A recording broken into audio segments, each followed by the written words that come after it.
వికారాబాద్ జిల్లా లగచర్ల కేసులో బీఆర్ఎస్ నేత మాజీ ఎమ్మెల్యే పట్నం నరేందర్ రెడ్డిని అరెస్ట్ చేసినారు పోలీసులు.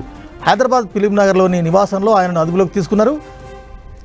కలెక్టర్, ప్రభుత్వ అధికారులపై దాడి కేసులో పట్నం నరేందర్ రెడ్డి కీలకంగా వ్యవహరించినట్టు పోలీసులు అనుమానిస్తున్నారు. ఘటనలో ప్రధాన నిందితుడిగా భావిస్తున్న సురేష్తో పట్నం నరేందర్ రెడ్డి 32 సార్లకు పైగా ఫోన్ కాల్స్ మాట్లాడినట్టు తెలుస్తోంది. ఇప్పుడు కలెక్టర్పై దాడి కేసులో పట్నం నరేందర్ రెడ్డిని పోలీసులు అదుపులోకి తీసుకున్నారు. లగచర్ల ఘటనలో కుట్ర చేశారని పట్నంపై ఆరోపణలున్నాయి.